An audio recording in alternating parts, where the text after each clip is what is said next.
Welcome to the Infinite and Beyond, the MIT Alumni Show. I'm your trusted host, Rob Kalwarowsky, MIT Class of 2010, world-renowned executive coach, author, and speaker.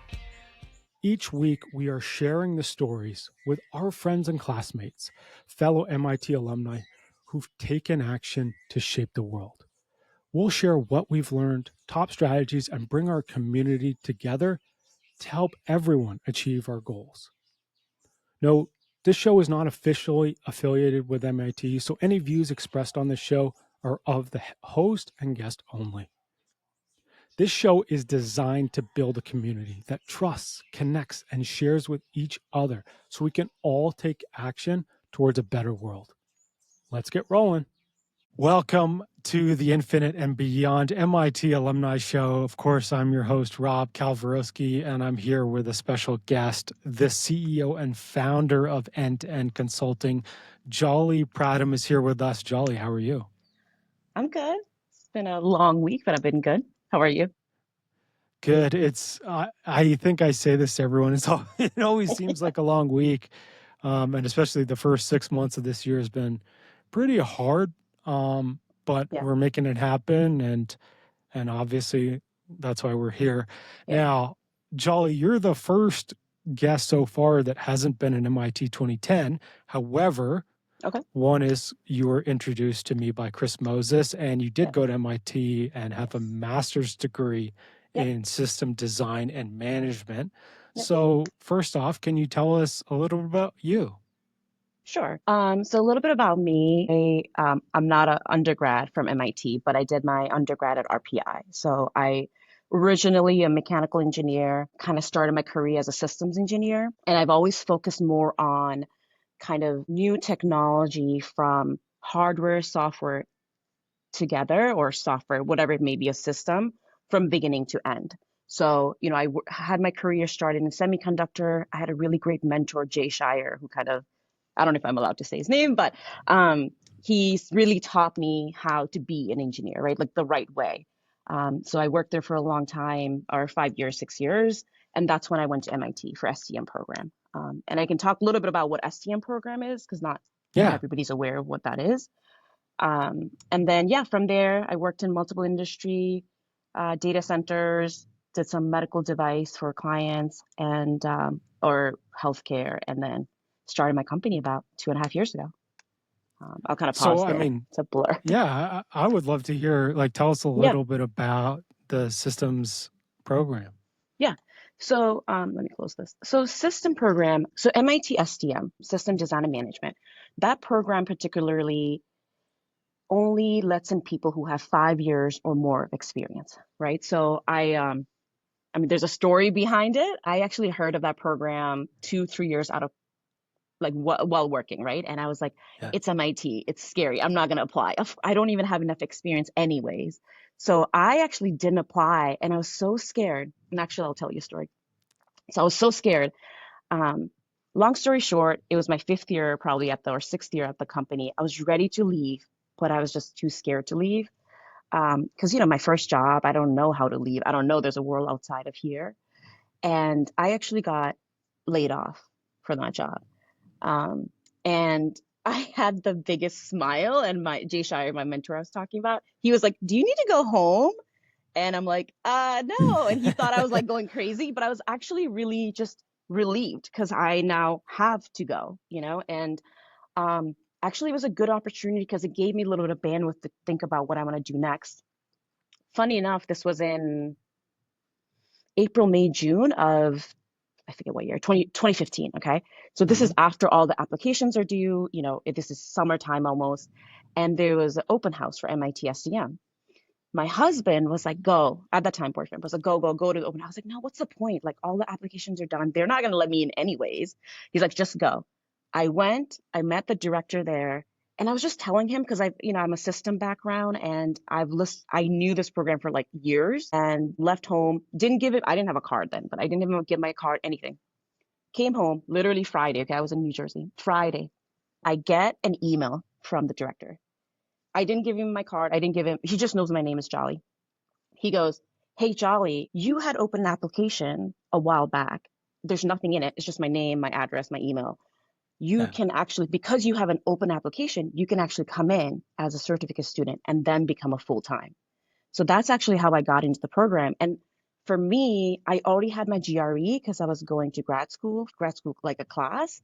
And so like everything was already kind of set up, and it just, and it's a long story, but it was just a way for me to realize like sometimes in life, it's just, I don't even want to say serendipitous, things just work out the way it's supposed to work out, you know? A lot of folks who get laid off have a similar experience.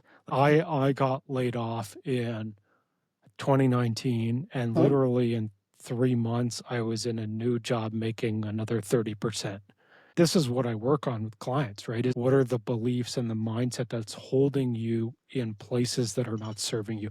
Whether that's a job, it could be as a co-founder of a company where you're having problems with your investors or your other co-founder or whatever, or a relationship. Like sometimes, not typically, but sometimes I have clients who are in toxic relationships with their partner, like romantic partner Yep. or friend group or whatever. And it's always this part of growth is as you grow, the people around you are not growing at the same level. Yep. And so there is a point where you need to pick who's staying and pick who's not and adjust those relationships. It's incredibly hard, but having sometimes of those moments where it's like you get laid off, or maybe, your partner breaks up with you, or the investor decides that they're out, those moments can really catalyze growth really quickly. Yep.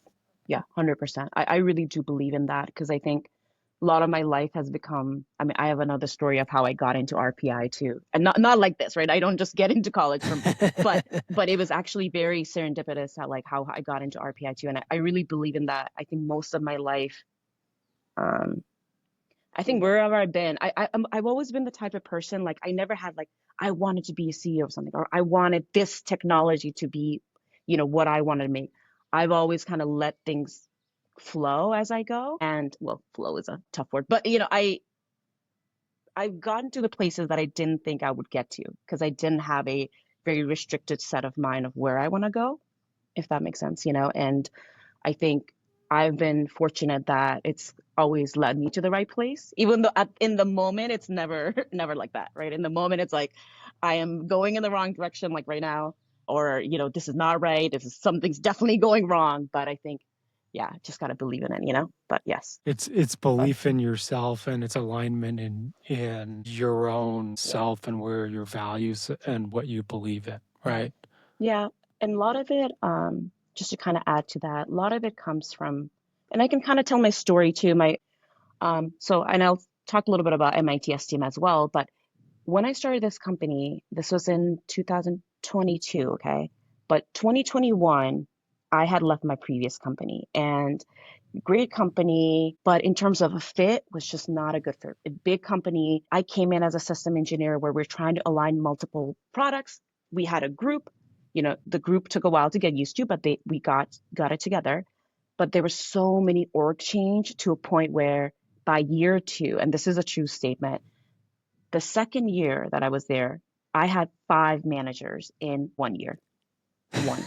It's not a joke. Literally from April of 2019 to 22, I know this, like every quarter, I had a new manager. And by the last manager, I was like, I am drained. I don't know what team I'm in.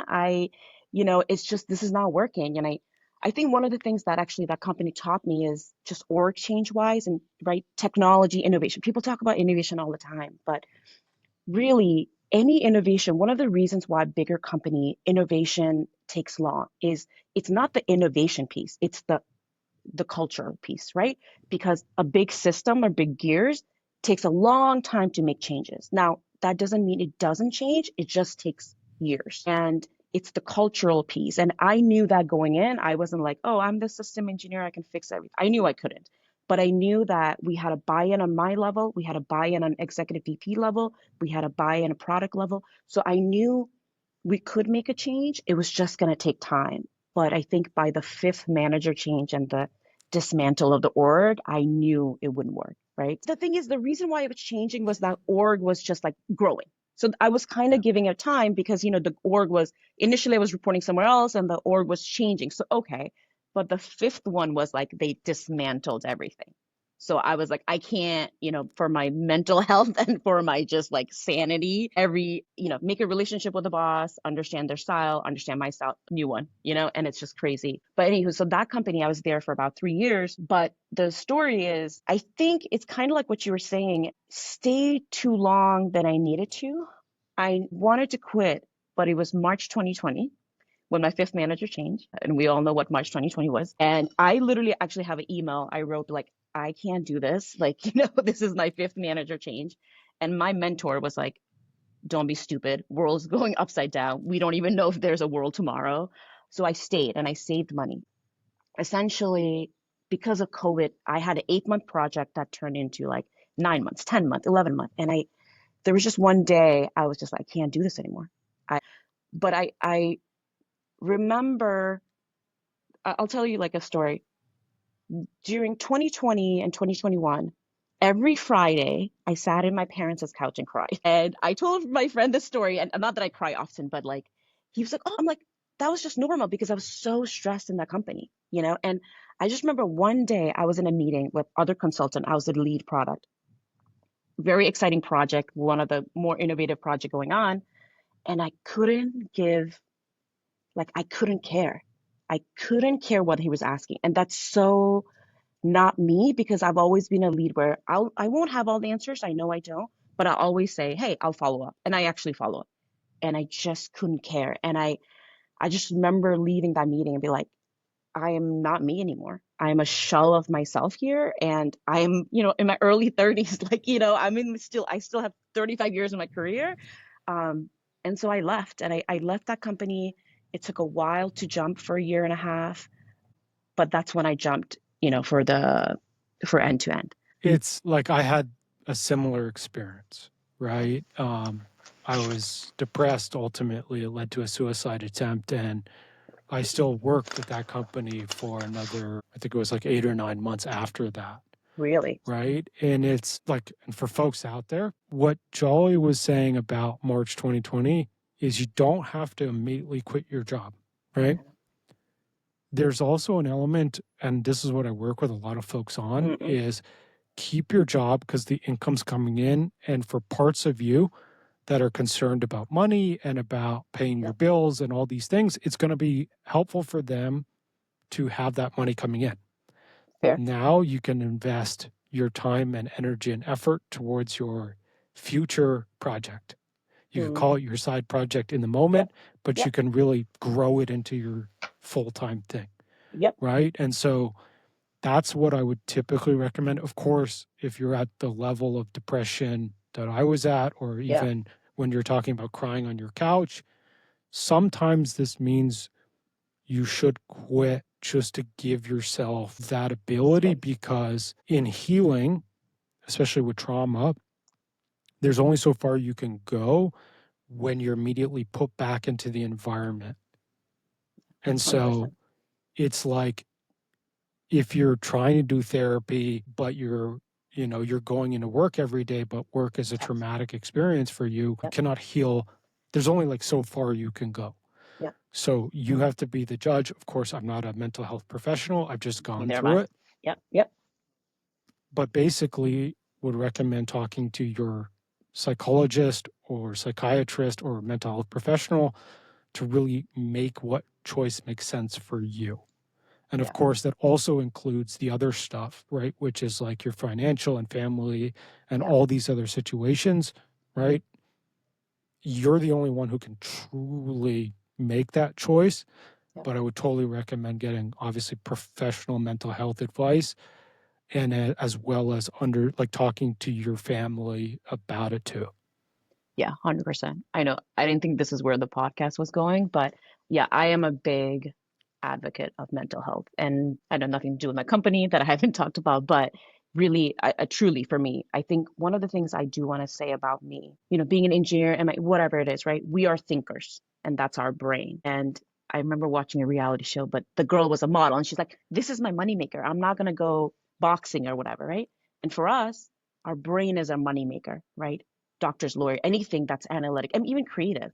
And for me, I really make sure it's not just the right? The logical part that's healthy, my mental health is healthy because yeah, I struggle with mental health myself, and I've had a great therapist, and that's, another story in itself. But there's a big piece of me where I always do take care of my brain because that is my moneymaker, and that is what I need to sustain for long term, right? And I think it's easy for people like us who are more logical to kind of suppress our emotion, to be like, this is just the way it is. You just got to suck it up. And there are times you have to suck it up, and there are times you have to work hard, and there are times you have to a lot of hours. But I think another topic maybe we can go to at some point is definitely the burnout, which people feel. That's definitely a thing in startup and, or anywhere really, like bigger firms. And I not educate my cousins. I think everybody's in different industry, but I think burnout is something you have to keep an eye on, right? So when you get out of college, you're like, yeah, I'm going to work hard. Yeah, I'm going to work hundreds of hours and I'm going to make this. And I think one of my biggest beliefs, to be honest, is yeah, you're making 250K higher money, but do you actually have time to spend that money? Right? That's actually a big thing when people, one of my cousins actually, she's now going to law school and she wants to join a big four. Hey, good for her. But I told her, I'm like, be careful, not in a sense that you won't get the experience, but it's if you burn out at age 29, what are you going to do for the rest of your life? You could clearly not do that career, right? So I think those things are really important, especially to talk about in technology, like honestly, any career. Burnout is a real thing. You have to take, and it's counterintuitive to a place that we live in, which is logical mind, but it's important to keep my eye on. Yeah. And it's burnout isn't 100% about hours, Yep. right? Yep. Often it's about feeling like you're not in control or that you're not able to impact or that you're not being recognized or seen, right? Yep. And Fair. so this is where like you can burn out of a job that you really don't work that hard or you work 40 hours a week, right? Facts. But it's because, like you're trying to do work and nobody cares or, all you do is send emails all day and nobody replies, right? Yep. The other side of this is like being strategic, right? Is like your cousin, right? There may be a move to, yes, take that big job, make that money, Mm-hmm. but save it. Mm-hmm. And then, after 2-3 years, then it's like, okay, am I going to make a pivot now? Yep. Right. And so it obviously everyone is different, but if you're making the choice that like this is important to me, you Mm. just have to understand like like people go into investment banking, they go into law, they know what it's going to be. Yep. But just walking in that, just make it a conscious choice that this is what you are choosing and you're going to have parts, right? I Yep. always talk Yep. about parts on the show, but like Yep. there's a part of you Like that's inside like, out. hey, you got to do this because, you know, like Oliver a couple weeks ago on the show basically said like his mom made a comment about like how his company is never going to go public, That's tough. Yeah. and he he felt like, Internalizing. it was kind of like, I mean, it was basically an insult, right? All of us that went into MIT, right? We have those parts as like, we must be achieving, we must be perfect, we Yep. must be this, we must be that. And it's like, if that's the part that's driving you into the big four or JP Morgan or whatever, you have to just make sure that you're also balancing it with who you actually are and connecting to that. And so there's always balance. And I my talk. my therapist talks about it as Yeah. seasons, right? Yeah. Especially as an entrepreneur, right? There's Yeah. seasons. There's Okay. seasons where we're hammering the work, we're Yep. doing 80 hours a week.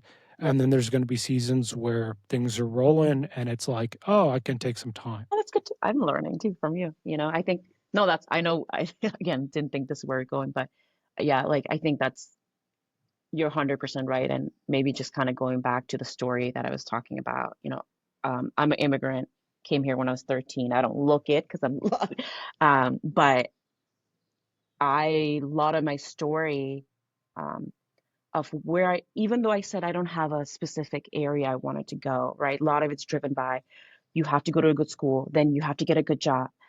I don't want to say midlife crisis, maybe like a quarter life crisis. after going to good school, getting a good job, I'm like, now what? Like, what do I do now?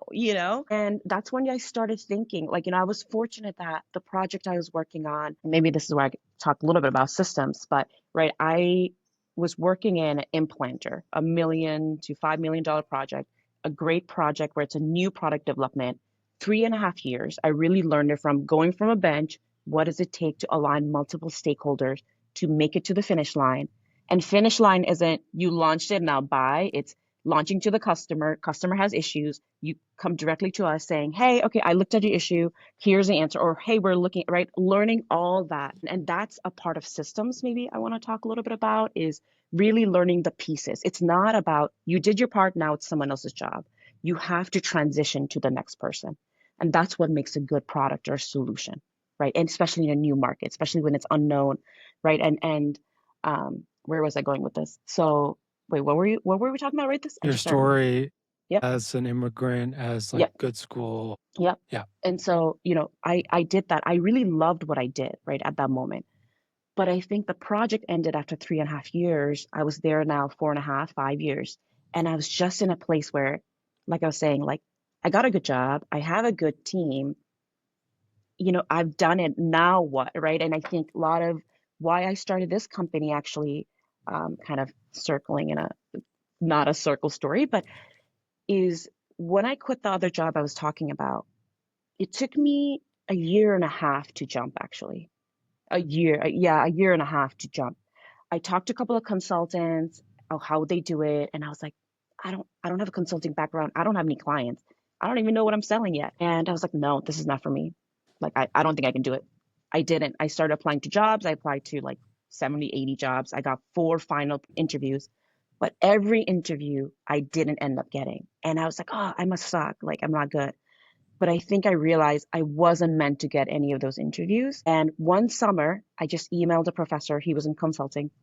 I'm like, hey, he gave me a full-time job, but I didn't want it. And I was like, hey, do you have a part-time job, part-time project? Because I'm trying to figure out, right? I need some kind of income. I'm trying to figure out what to do. Literally, I remember this. I was going from a gym to my house. It's 10 minutes. I emailed him at the gym. I was driving and I was like, oh, what a stupid thing. He gave me a job. I said, no, of course he's not going to give me a project. I get home, I look at my phone and he goes, oh yeah, actually I have a project for you. It was so crazy. And then, so I worked with him it was honestly 4 or 5 months project, but that gave me the confidence to say, I can do this and I can actually, not to be like do it better, but I can do it on my own because I have the work experience to do it on my own. And that led to me finding a client for 2 month project. That 2 months turned to eight to a year and a half to 2 years. And now I am almost 3 years into my business, right? So I think one of the things maybe I would say, and I wrote this down to someone, even though to me it's difficult, is anytime when people talk about entrepreneur, right?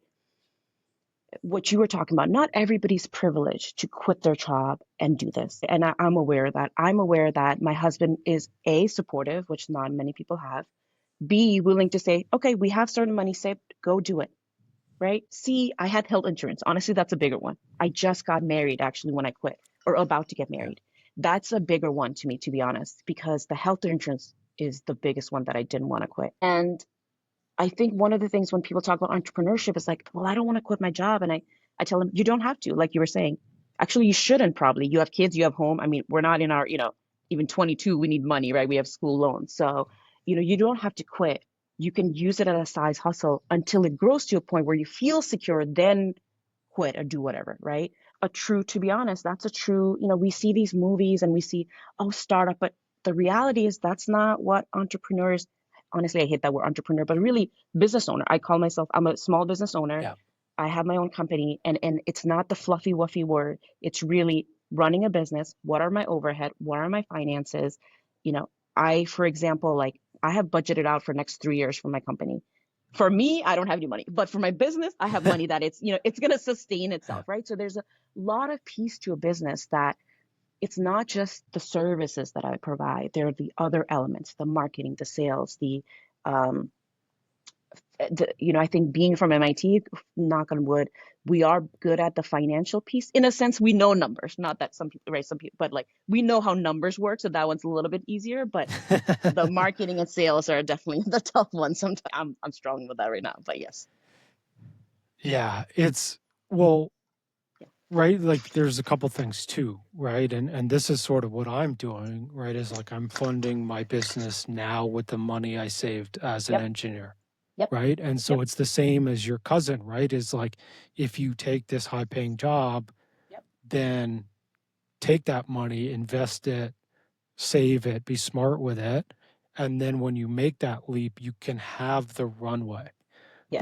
But it's the same thing is true as like for me, when I was at my last engineering job, I was coaching off the side of my desk. And really it was during COVID. And I was like, well, I can basically do this the whole time as long as I'm remote. And Okay. then it was like when they called me back to the office, that Yeah. was when I had to quit because I was like, well, I can't do this. And then also had Winston, my puppy, and I Got was it. like, I don't want to leave him at Yep. home by himself. Yep. But it was like I was doing it, I was coaching off the side of my desk for probably Mm, about a year. mm, And mm, mm. so you can kind of do both at the same time, or it's those other hours, right? Is like prioritize a little more, make sure you're not working 80 hours at work. You're working more like 40 to 50, and then you have the time on the weekends at nights to work on your venture. No, that's a fair point. I think that's a fair point. And I think maybe let me ask you this. What made you see that's the tough part, right? It's easy for us to kind of look back and say, we should have done this, we should have done that. But really, the reality is when you are making that money, when it is that security, right? Going from, hey, I'm making six figures to tomorrow I'm eating into my savings to, right? And almost like, oh, look at all these friends, they're VP, director of this and that. I just quit my job, right? That how did you maybe, let me ask you, switch that mindset? Because that is really tough, especially MIT students, I can imagine, like that mindset of you need to be the best of the best, you need to be VP, the director, blah, blah, blah. And then you just decided, I don't want this, but it's safe and it's money and it's the thing I was supposed to do. I am the VP of blah blah blah, right? Like what do you suggest to your clients typically? It's the work that we work on. And I can tell you about it because I had to go through it first, right? And it's literally building the trust in yourself. And literally the best investment you can make is in yourself. Like Yeah, it's tough we though. spent a few $100,000 going to MIT. That was on you. You don't lose that, right? It's not like market crashed, well, we lost 30%. It's like, no, no, no. Like we are MIT alums for the True, rest of our life. true. What we learned, how we learned, the people we met, we have all that. We're never going to lose that. And this is the same thing with personal growth. Like, yeah, okay, you could invest money into and get, you know, supposedly 9%, a year market fund, right? But you're also, you have risk, right? But if you invest in personal growth in yourself, one is the compounding is crazy. Like executive coaching has a return on investment of 5 to 1. And Mm, if you mm, actually lead a team, it's 7 to 1.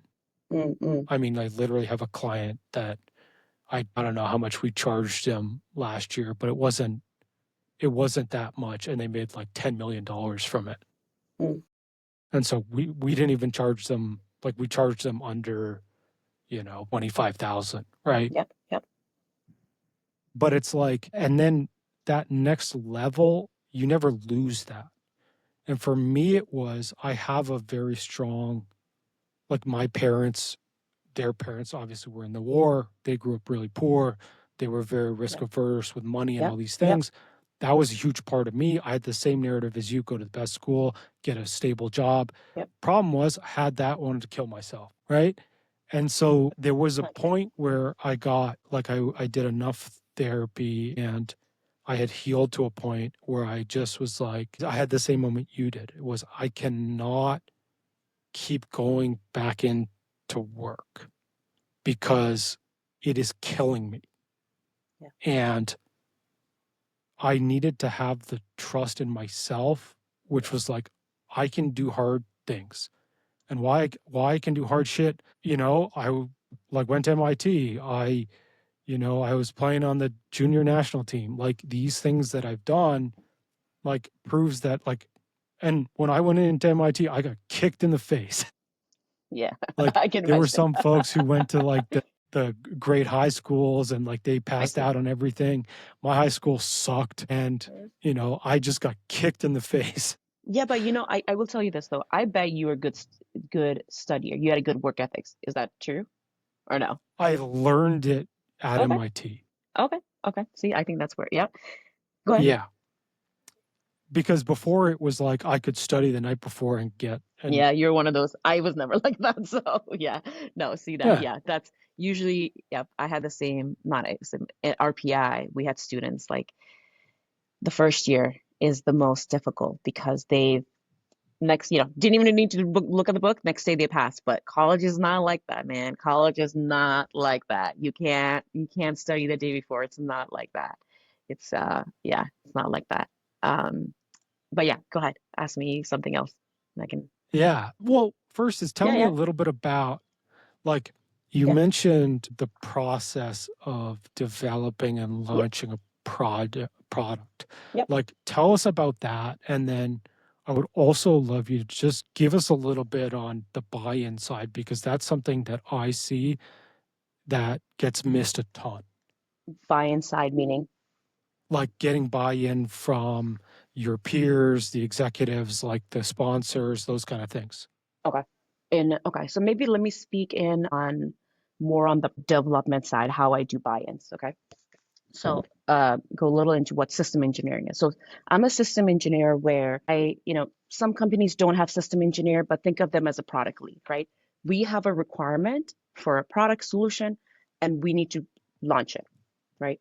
Even before that, so what I work on is with companies. So I work with startups, or I say innovative leaders in small, medium, large businesses that's really under pressure and trying to take like a vision and idea from beginning to a launchable solution, right? So what does that actually mean? So solutions are anything that's hardware, software, AI, hardware, software services, like a package deal, a little more complex solution, right? And I primarily focus on emerging market or unmet customer need.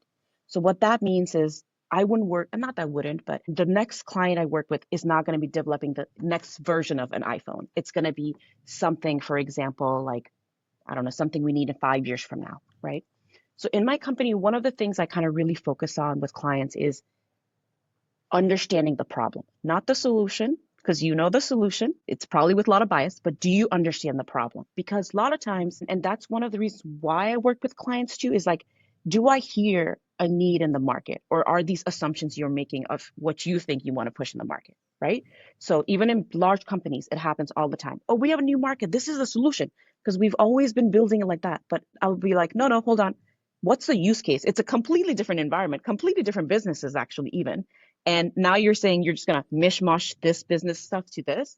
That's not right, right? So a lot of times I focus on the problem. So that's where you're looking at the market, looking at, again, there's no right answer, but really looking at what's the market, what is the emerging need, interview some people, but really get an idea of what are the competitors. Maybe it's super saturated. Maybe you shouldn't go in, right?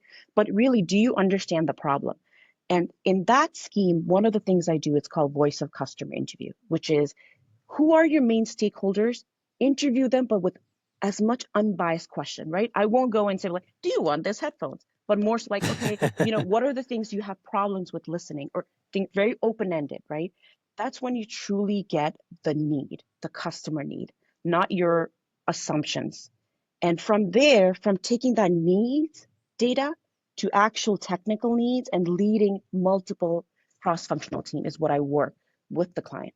One of the things I do say is I'm not an external client. I'm not going to come there and tell you what to do. That will never work, to be honest, because I've worked in big companies. I work with you. I'm either on a bigger project, I'm part of your team. So, like my previous client, I worked with them for 2 years. I was a part of their team. I was in the board meeting, I was in their weekly meetings. I had one on ones with the CTO every day because we work together. So, I become part of your team to lead you through that, right? So, you asked me about buy ins. One of the things I learned and that Jay taught me is when you have this complex system, you have to remember it's not just technology, right? The marketing has to understand, the sales has to understand, the manufacturing has to be buy-in, the safety, whatever it may be. And so one of the things I do with client when I work with them is have a kind of, I don't like to call it design reviews, but like a bi-weekly or every 3 weeks, like a stakeholder meeting, right? Where either it's on the technical side, we're showing what we're doing, but getting the understanding from different. Because it's a true story. I saw this one time at my previous company. This engineer did the development 7, 8 months down the line. I'm not kidding, 7 months. He's ready to sign it. This is supposed to be a product, out the door. The safety or manufacturer is like, no, that you can never make that.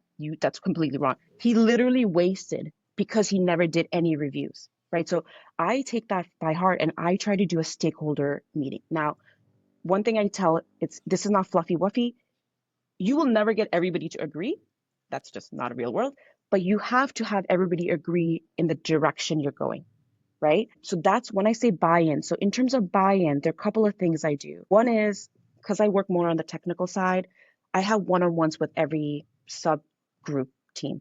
To understand what they're doing, how are they solving the problem? Are they solving the problem I asked, right? And another thing I say is, I will never tell you what to solve or how to solve it, because that's your job. And, I'm not going to tell you add a filter because right? Because I might be adding my bias. You are the technical expert. You should tell me how to solve it. But I'll tell you, this is the problem. This is the space it lives in, right? And I think the more important thing with one of the things I do is the priority. This is where a lot of the technical, big technical companies, yeah, we're great at innovation, but everybody's running around with chicken with head cut off because everybody's doing a million things, but they're really not aligned on what is the priority. And this is, true story, right? Technical sales always butting heads. Sales want to do this, technical want to do this, and it's like, okay, guys, what's the priority right now, right? And are we aligned? So that's a big piece. Even though it sounds like very fluffy wuffy, that really is the big piece, is like, are we agreeing on the priority? Because that's when your product never goes out in the market. You're going to miss the competitors. You're going to really just not make any money, right? And I will say this about innovation. Even when you do all these things right, you might not make it to market, especially in new market. And why is that? And it's because future's unknown. Things can change, right? That's the fun in being a new innovation. Like, it could do really well. You could do all the right things and not make it because you have to have multiple stars aligned, right? I have 15 years of experience as a system thinker, and I work with clients as I'm part of their team. I am their team member. I'm not an external consultant that I come in. And what I help really is take you from an idea to solution phase, right? And I become part of your team. I think I use a lot of my system thinking to help my clients really get to the finish line. And when I say system thinking, it's really about looking at the big picture, right? Sometimes we forget the big picture and you really have to focus on that. I don't know if that was a pitch, but that was kind of, what I do. But, I have different services for different people. It can either be project-based, seminar, or hourly, depending on what you need. But really it's, the first step is, go to end-to-end, schedule a time with me, 30 minutes. It's there. I have a Calendly, invite, set a time with me. And really first step is just to go get to know each other. What's going on in your company? Where do you need help? Because sometimes people will come to me and I'll be like, you don't need me there. You already have the right people. You just need some help hourly, right? And so I'm not the type of person that likes to force something down that's not the right fit for you. So that's the first step. And the second step is, see where you're trying to go. See where you're trying to go. What makes sense? What are you looking for? Amazing, folks. So check out endtoendinnovation.co for more on that. And you can book, obviously, a Calendly link with Jolly. Jolly, thanks for joining us. Yeah, It was amazing to have you. That was a great conversation. It was fun. Everybody listening, thank you so much for listening. Of course, for any executive coaching or speaking, or to learn more about my new book, Capitalizing on Chaos, check out my website, robkalwarowsky.com. Thanks for listening, and we will see you all next week. Rob.